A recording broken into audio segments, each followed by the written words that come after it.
Welcome to subject Crop Science 200. Here, in our first lecture, we are going to see first of all the introduction regarding the particular subject.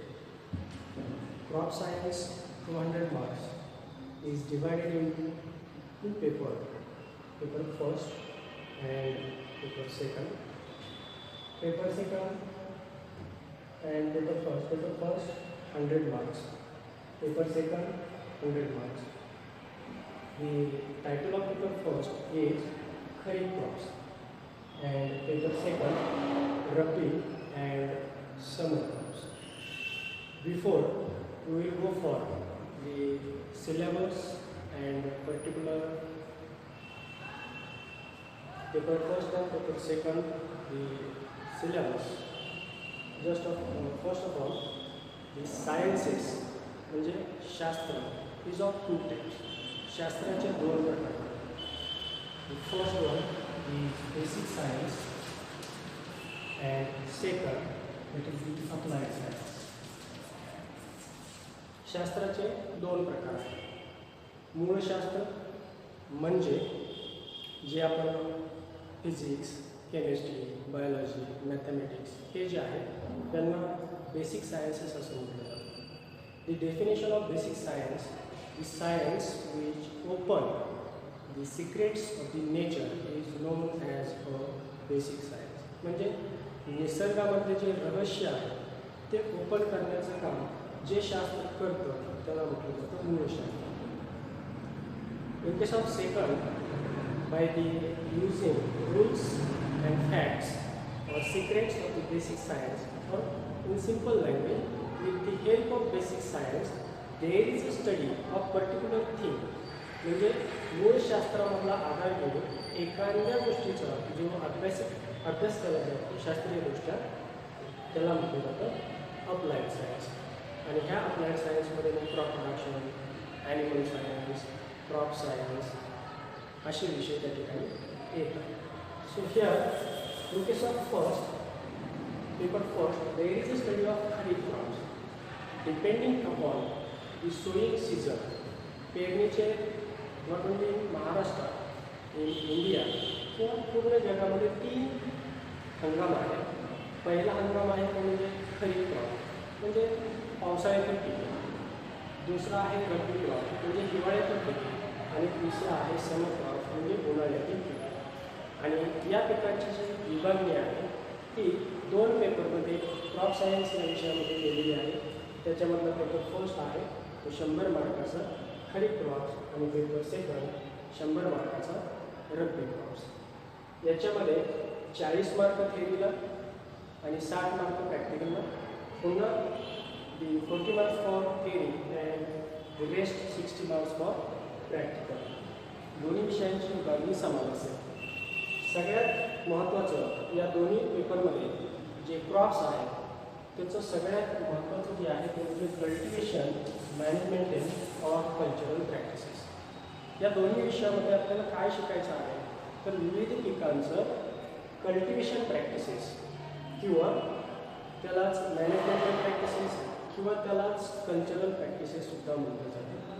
थोडक्यात काय, एखादं पीक त्याच्या local नावापासून त्या पिकाची पेरणी असेल, पाणी देणं असेल, अगदी शेवटी त्या पिकाची कापणी असेल किंवा कापणी केल्यानंतर आलेलं उत्पन्न आहे त्याचं मार्केटिंग असेल, ह्या सगळ्या सिरियली ज्या ॲक्टिव्हिटीज आहेत त्याला म्हटलं जातं cultivation practices, managemental practices or cultural practices. आणि ह्या सिरियली असतात, ओळीनं असतात. आणि त्याची जी सुरुवात आहे ती सुरुवात होते लोकल नावापासून. ते कोणतेही क्रॉप असो त्याचं सगळ्यात अगोदर त्या ठिकाणी लोकल नेम काय आहे. आता लोकल नेम का महत्त्वाचं आहे तर असं समजलं जातं की भारतामध्ये साधारण 100-125 किलोमीटरवरती बोलीभाषा बदलली जाते आणि म्हणून त्या पिकाचं लोकल नाव काय आहे हे सुद्धा आपल्याला माहीत असणं आवश्यक आहे. एखाद्या पिकाला एकापेक्षा अनेक लोकल नावं त्या ठिकाणी असू शकतात. Thereafter, the second most important one, that is the botanical name, is also known as the scientific name. त्या पिकाचं शास्त्रीय नाव काय आहे किंवा सायंटिफिक नेम काय आहे. आता ज्यावेळेस एखाद्या पिकाचं किंवा कोणत्याही सजीवाचं शास्त्रीय नाव जेव्हा ठेवलं जातं त्याच्या पाठीमागचं एकच कारण राहतं की त्या सजीवाला साधारणतः पूर्ण जगामध्ये एकाच नावानं ओळखलं जातं.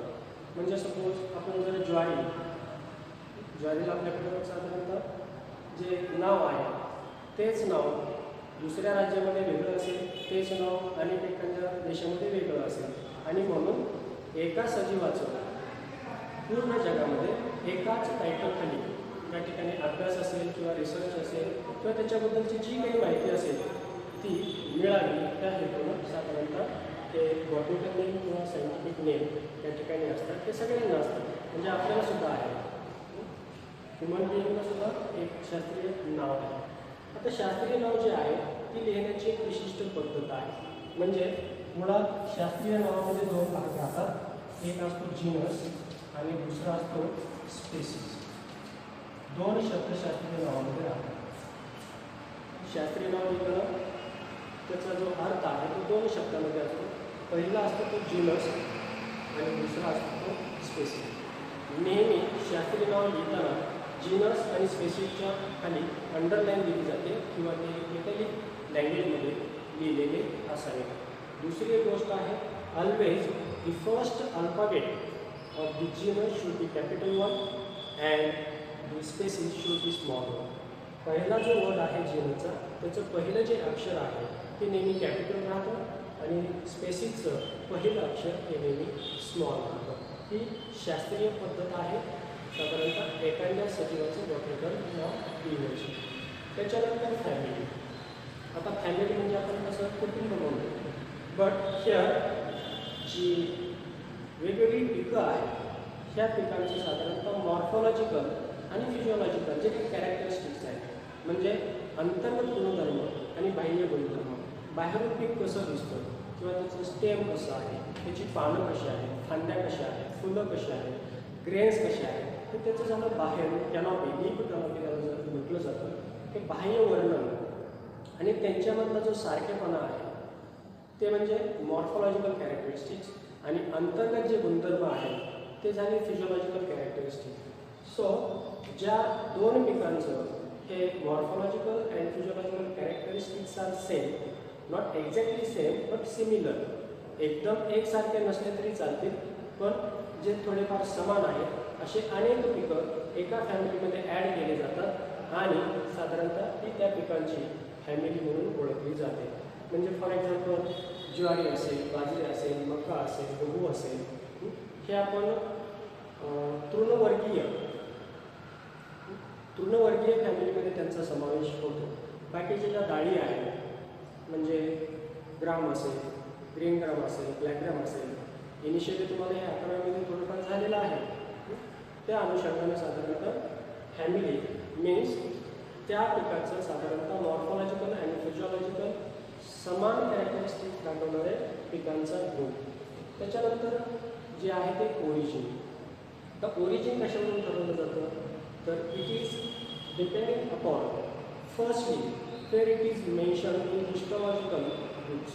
म्हणजे प्रत्येक देशाचे प्राचीन ग्रंथ आहेत किंवा प्रत्येक देशामध्ये महान असे पूर्वीचे मायथॉलॉजिकल बुक्स आहेत.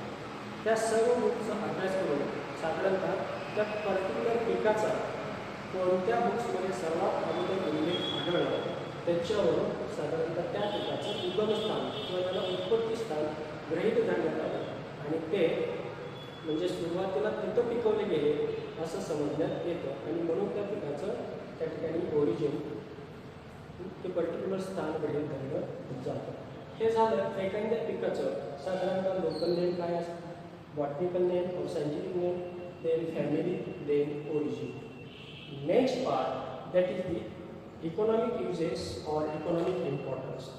अमुक एखाद्या पिकाचा साधारणतः आपल्याला काय फायदा आहे.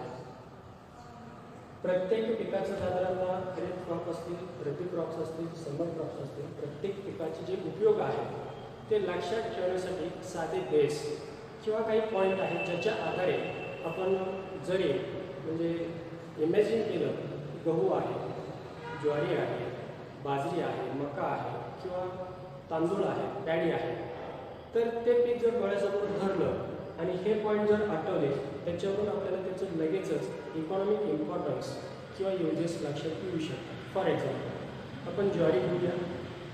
Here the first point that is the use of particular crop to human beings as a food.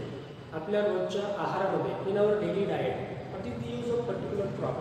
कारण आपण जे कल्टिवेशन करणार आहोत ते प्रामुख्यानं सर्वात अगोदर आपल्या कुटुंबाची जी काही गरज आहे त्याच्यासाठी, म्हणजे शेतकरी जे पिकवतात ते सर्वात अगोदर आपल्या स्वतःच्या फॅमिलीची जी काही कन्झम्पशन नीड आहे इयरली ते फुलफिल करण्यासाठी साधारणतः हे पीक पिकवलं जातं. अँड देन आफ्टर ते सरप्लस प्रोडक्शन म्हणजे अतिरिक्त जे अन्न आहे, धान्य आहे, ग्रेन्स आहेत, it is sell in market, म्हणजे ते सरप्लस प्रोडक्शन मार्केटमध्ये नेलं जातं. But priority is to own family. That's why the use of particular crop to human beings as a food. This is the first base for easy understanding of the particular economic uses or products of particular crop. Second one, fodder for animals. In Indian farming, म्हणजे भारतीय शेतीमध्ये there is a second most important part, म्हणजे पीक हा एक part झाला शेतीमधला, आणि पिकासोबत दुसरा पार्ट म्हणजे डोमेस्टिक ॲनिमल्स, ज्याला आपण मराठीमध्ये पाळीव प्राणी म्हणतो.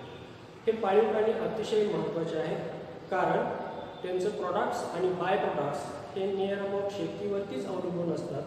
आणि साधारणतः त्याच्यामध्ये गायी असतील, काऊस, बफेलोज, बुलक, जे शेतीमध्ये डायरेक्टली इनडायरेक्टली पार्टिसिपेट किंवा शेतकऱ्याच्या उत्पन्नामध्ये त्याचा बहुमोलाचा त्या ठिकाणी हात राहतो.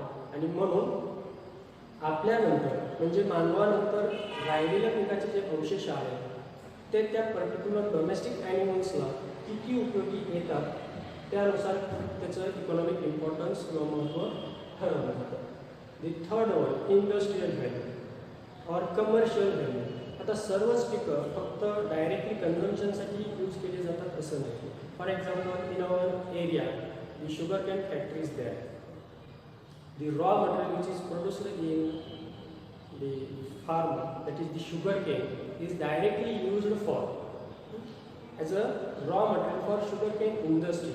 म्हणजे it is a one of the sugar crop, industrial crop. आणि म्हणून त्या पिकाची तशी काही इंडस्ट्रीयल व्हॅल्यू आहे का याच्यावरून सुद्धा आपल्याला त्याचं इकॉनॉमिक इम्पॉर्टन्स किंवा महत्त्व लक्षात येऊ शकतं. Then nutritional value. The different crops are there, kharif, rabi, summer. Whether it is a cereal, pulses, oilseeds, म्हणजे ते तेलबिया असतील, कडधान्य असतील किंवा अन्नधान्य असतील, ह्या सगळ्यांमध्ये साधारणतः काही कॉमन जे मूलद्रव्य आहेत ते असतात.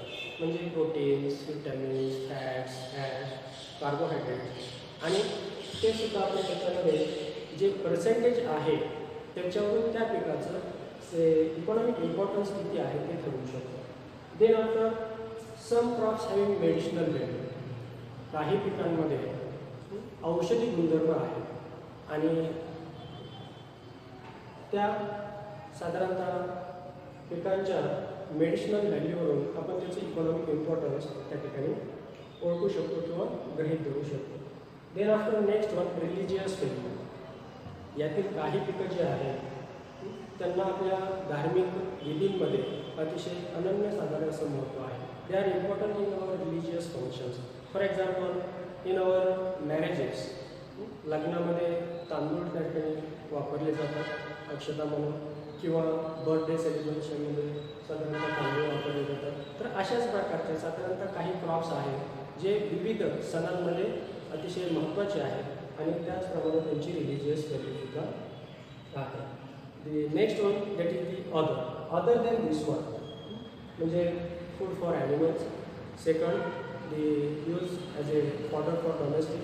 Then industrial or commercial value, nutritional value, medicinal value, then the religious value. Some crops having the another value means they are odd in cultivation. For example, tobacco crop is there, tea crop is there, tobacco, tea, ginger, then onion, chilli, garlic etcetera etcetera. म्हणजे कांदा असेल, लसूण असेल किंवा तंबाखू असेल, हे सुद्धा आपलं एक प्रकारचं काय आहे, कमर्शियल क्रॉप आहे आणि कॅश क्रॉप ज्याला आपण म्हटलं जातं. आणि ते सर्व त्या ऑर्डरमध्ये त्या ठिकाणी गणले जातात आणि त्याच्याप्रमाणे त्याचं इकॉनॉमिक इम्पॉर्टन्स किंवा त्या ठिकाणी त्याचं इकॉनॉमिक युजेस त्या ठिकाणी पाहिले जातात. This is our first part. We will see the second part of the particular cultivation practices. Onward the point number 6 in the next slide.